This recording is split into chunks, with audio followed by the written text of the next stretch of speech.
Thanks for joining us here at noon. I'm Brooke Hash, and we are following some breaking developments after learning a U.S. soldier who died Sunday after enemy attacks in the Middle East was from Glendale, Kentucky. The Department of War said Sergeant Benjamin Pennington was injured during an attack on March 1st in Saudi Arabia. Pennington was a U.S. Army Space and Missile Defense Command soldier assigned to the 1st Space Battalion in Fort Carson, Colorado. He was 26 years old and now will be posthumously promoted to Staff Sergeant. Pennington is the 7th U.S. soldier to die supporting Operation Epic Fury.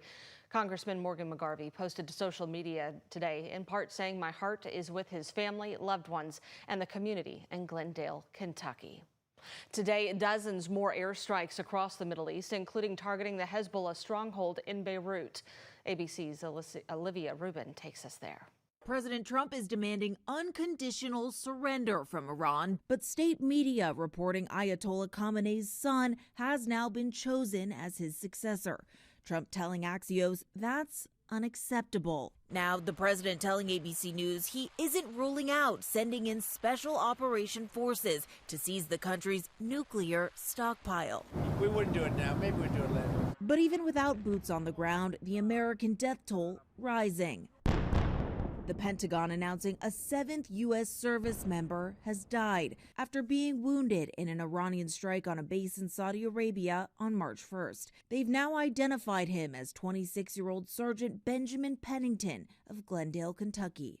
After the dignified transfer for killed American service members, the Trump administration determined to press forward. But I want everyone to know your military is getting the job done, and every single day, this regime in Iran has less missiles, has less launchers, their factories work less, and their navy is being eviscerated. And the world is going to be a safer and a better place when this mission is accomplished. And now the U.S. saying it has intercepted encrypted communications believed to be from Iran that may be an operation trigger for sleeper assets outside the country, according to a government alert sent out to law enforcement agencies. Everybody knew that this is the likely scenario. We go to war with Iran, we should expect that their proxies are possibly being activated, and we all need to be on heightened alert.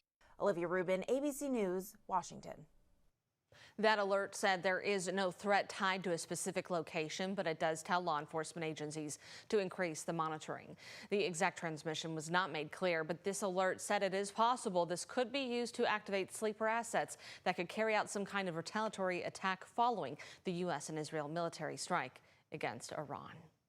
People around the world are feeling the sting at the pump. Take a look. According to Gas Buddy, the average price of gas is around $3.40. That's about 50 cents compared to last week. Here in Kentucky, the average today is around $3.12. Indiana sitting a little bit higher at $3.40. As the conflict in the Middle East continues to develop, we will be sure to keep you up to date. Download the free WHAS11 app to your phone and smart TVs. Here at the top of the hour, 12:02 on a Monday, and starting off that work week with beautiful blue skies and a warm up on the way. We know there is a change midweek, though. Matthew Willoughby. Yeah, absolutely. There is a change on the way for us as we go towards this Wednesday. And we are seeing finally those beautiful blue skies roll in for this afternoon. We'll see temperatures well into at least the 70s for this afternoon. So overall temperatures right now are sitting at least into the upper 50s for you this afternoon. So 57 degrees here in Louisville, 63 in Scottsburg, 61 in Seymour. Mitchell at 61 degrees. Give you a look at that bus stop forecast. Heading home for today, we'll see temperatures well into the mid-70s. It'll be a gorgeous time for those kids to spend outside for today. That Monday coffee planner, midday jolt, will take you into the lower 70s with plenty of sunny skies. And by this evening, we'll still be into the upper 60s for some nice dinner out on the patio. So highs across the area for today. 75 degrees here in Louisville. Out and further south, really into the lower 70s. 73 degrees in Campbellsville.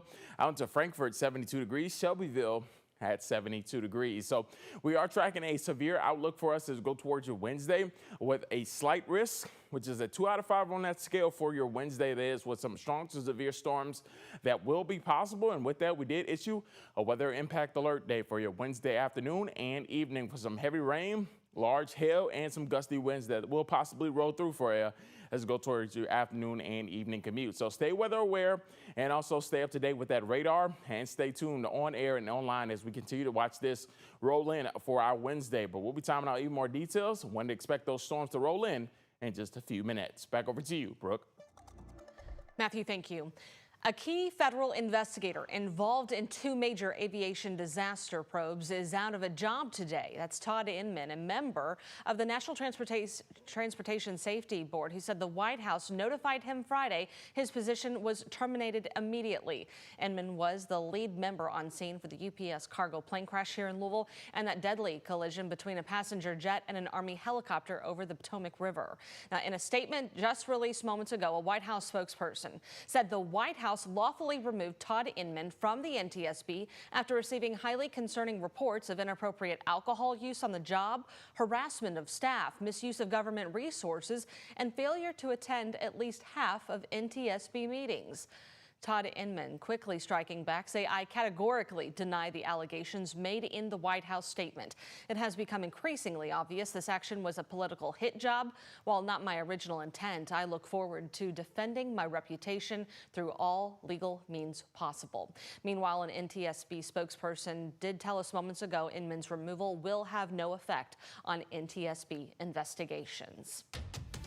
A new lawsuit on behalf of one of the 3 pilots who died in that crash. We're talking about the UPS crash here in Louisville. The widow of Captain Dana Diamond claiming negligence of 3 major aviation companies led to her husband's death. She told our Clary Shaley she's been counting the days since she last heard from Dana and wants someone held responsible. He made all of us laugh. I guess probably my best memories is watching him enjoy the life of being a pawpaw. Captain Dana Diamond spent 37 years flying with UPS. He was UPS's most seasoned MD-11 pilot, but his greatest achievement came in building a family and the precious days he spent with them. I count them, and knowing he's never coming back home again to me. 123 days. It's hard. 123 days today. It's hard to believe. Since Dana died in the cockpit with 2 other pilots on UPS Flight 2976 last November. In a lawsuit, Donna blames the aircraft's manufacturer, Boeing, the engine's manufacturer, General Electric, and maintenance provider, VT San Antonio Aerospace, for failing her husband. Donna read his last words in a text. "I love you, wife," Dana wrote minutes before the crash. I could have said, "I love you too," but I didn't. I didn't see it until I got back home, until after the crash. It's terrible. Friday, security peeled back at the crash site near Grade Lane and Melton Avenue. Inside, Stooges Bar and Grill became a bubble in time, basically untouched for 4 months. An initial investigation shows the plane's left engine and pylon separated from the wing shortly after takeoff. He took flying very seriously. He took safety very seriously. Attorney Sam Taylor says Captain Diamond trained union members to respond to disasters like the one that claimed his life. He did not deserve for this to happen to him, and his family does not deserve to be going through what they're going through. They hope this lawsuit spares others the grief as they remember the grandfather who led his family's Halloween parade. I am so thankful for that little video of all 7 grandchildren, him, because that was his favorite Halloween. I cherish that memory the most. Cherishing the memories when she should have been able to cherish the days ahead. Marie Shaley, WHAS11 on your side. We reached out to the 3 companies listed in that lawsuit. We heard back from General Electric Aerospace, who told us it extended its sympathies to those impacted and supports the NTSB's investigation, saying safety is our top priority.